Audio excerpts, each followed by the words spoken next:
రాష్ట్రంలో గృహ వినియోగదారులకు గ్యాస్ సరఫరాలో ఎటువంటి అంతరాయం కలగకుండా చూసేందుకు ప్రభుత్వం చర్యలు చేపట్టింది. ఇవాళ సాయంత్రం 3 గంటలకు సెక్రటేరియట్లో మంత్రి ఉత్తమ్ కుమార్ రెడ్డితో ఎల్పీజీ డిస్ట్రిబ్యూటర్స్ అసోసియేషన్ భేటీ కానుంది. తాజాగా ఏర్పడ్డ పరిస్థితిపై మంత్రితో చర్చించనుంది అసోసియేషన్.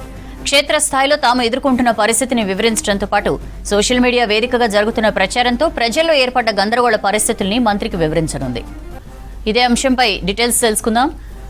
శ్రీశైలం మనతో లైవ్ లో జాయిన్ అవుతున్నారు. శ్రీశైలం, ఈ గ్యాస్ సరఫరాకు సంబంధించి ఇవాళ ఇంపార్టెంట్ రివ్యూ జరగబోతోంది ఉత్తమ్ సమక్షంలో. ఏంటి దీని తర్వాత ఏమైనా జనాలకు క్లారిటీ రావచ్చా? మొదటి నుంచి కూడా రాష్ట్ర ప్రభుత్వం ఒకటే మాట చెప్తుంది, ఎల్పీజీకి సంబంధించి గృహ అవసరాలకు ఎట్లాంటి ఇబ్బంది లేదు, ముందస్తు జాగ్రత్తగానే కమర్షియల్కి సంబంధించి అంటే అత్యవసర హాస్పిటల్ కానీ లేకపోతే హాస్టల్ కానీ ఇట్లాంటి వాటికి మాత్రమే సప్లై ఉంటుంది కమర్షియల్ సైడు.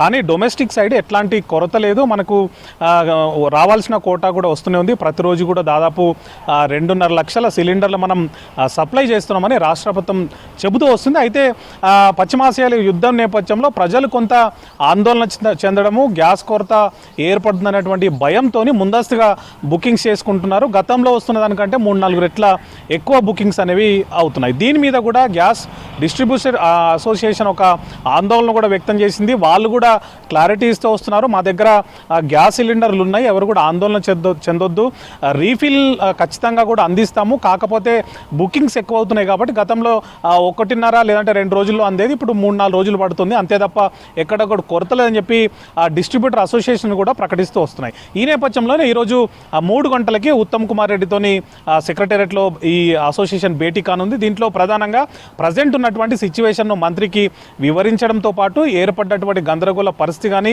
పుకార్లకు సంబంధించినటువంటి అంశాలను ఆయనతో క్లియర్గా డిస్కస్ చేయబోతున్నారు. దాని తర్వాత గవర్నమెంట్ సైడ్ నుంచి ఒక అనౌన్స్మెంట్ ఉండే అవకాశం ఉంటుంది. ఖచ్చితంగా ఎక్కడ కూడా గ్యాస్ కొరత అనేది లేదు, ఒకవేళ ఉంటే కనుక దాన్ని ఎట్లా ఎదుర్కోబోతాము, లేకుంటే కనుక ప్రజల్లో ఉన్నటువంటి గందరగోళ పరిస్థితి కానీ వాళ్ళలో ఉన్నటువంటి ప్రచారం ఏదైతే సోషల్ మీడియా వేదికగా బాగా ప్రచారం జరుగుతుందని గవర్నమెంట్ చెప్తూ వస్తున్న నేపథ్యంలో ఆ ప్రచారాన్ని కూడా ఖండిస్తూ ఒక ప్రకటన విడుదల చేసే అవకాశం ఉంది. దాంతోపాటు ఎల్పీజీ అసోసియేషన్ ప్రతినిధులు కూడా మాట్లాడే ఛాన్స్ ఉంది. దాంట్లో కూడా అంటే వాళ్ళ హెచ్పి కానీ ఇండియన్ ఆయిల్ కార్పొరేషన్ కానీ భారత్ సంబంధించినటువంటి గ్యాస్ డిస్ట్రిబ్యూషన్ కంపెనీలన్నీ కూడా దీనికి సంబంధించి ఎంత కోటా ఉంది, తమ దగ్గర ఉన్నటువంటి ఆ స్టాక్ ఎంత, వస్తున్నది ఎంత, ఇప్పటివరకు డెలివరీ చేస్తుంది ఎంత, ఈ అంశాలను కూడా ప్రజలకు క్లియర్గా ఎక్స్ప్లెయిన్ చేసే ఛాన్స్ ఉంది. దాంతోపాటు కొరతకు సంబంధించి వస్తున్నటువంటి వార్తలపై కూడా రియాక్ట్ అయ్యే అవకాశం అయితే కనిపిస్తుంది. దీంతోపాటు ఇప్పటికే నిన్న కూడా ఈ కొరతకు సంబంధించి అంటే పుకార్లు ఎక్కువగా తిరుగుతున్న నేపథ్యంలో ప్రజలు ఆందోళనకు గురై ఎక్కువగా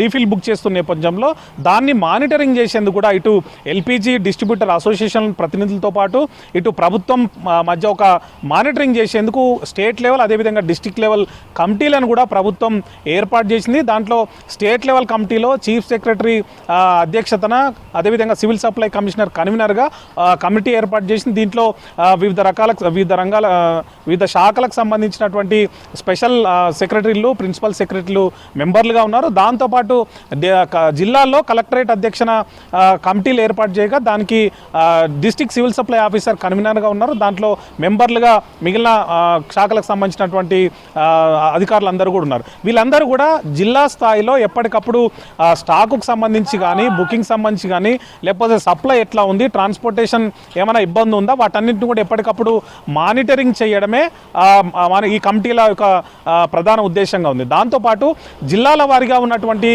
మానిటరింగ్ తర్వాత కమిటీలు తీసుకునే నిర్ణయాలు కానీ అక్కడ ఉన్నటువంటి సిచ్యువేషన్ ఎప్పటికప్పుడు స్టేట్ లెవెల్ మానిటరింగ్ కమిటీకి చెప్తూ వస్తారు. ఎవ్రీడే దీనికి సంబంధించినటువంటి రిపోర్ట్ కూడా ఇవ్వాలని చెప్పి ప్రభుత్వం ఆదేశించింది. దాని ఆధారంగా స్టేట్ లెవెల్ మానిటరింగ్ కమిటీలు కూడా ఎప్పటికప్పుడు పరిస్థితిని సమీక్షిస్తూ ఎక్కడైనా ఇబ్బంది ఉంటే కనుక ఆల్టర్నేటివ్ ఆప్షన్స్ కింద అరేంజ్మెంట్ చేసేందుకు కూడా ఆదేశాలు ఇచ్చే విధంగా ఈ కమిటీల పనితీరుకు సంబంధించి ఇప్పటికే జీవో కూడా ప్రభుత్వం విడుదల చేసింది. ఈ విధంగా ఇప్పటికైతే ఇబ్బంది లేదు. కానీ ఒకవేళ ఏదైనా ఇబ్బంది ఉన్నా, ఏదైనా సప్లైలో కానీ లేకపోతే స్టాక్ పొజిషన్లో కానీ ఏదైనా ట్రాన్స్పోర్టేషన్లో ఇబ్బందులు ఉన్నా కూడా ఈ మానిటరింగ్ కమిటీలు ముందుకొచ్చి వాటికి సంబంధించినటువంటి ఇష్యూస్ను సార్ట్అవుట్ చేసే విధంగా వీటిని ఏర్పాటు చేశారు. ఓవరాల్గా గ్యాస్కు సంబంధించి ఈరోజు జరిగే రివ్యూలో మరిన్ని కీలక అంశాలను కానీ కీలక విషయాలను కూడా వెల్లడించేటువంటి అవకాశం అయితే మనకు కనిపిస్తోంది. సౌజన్య.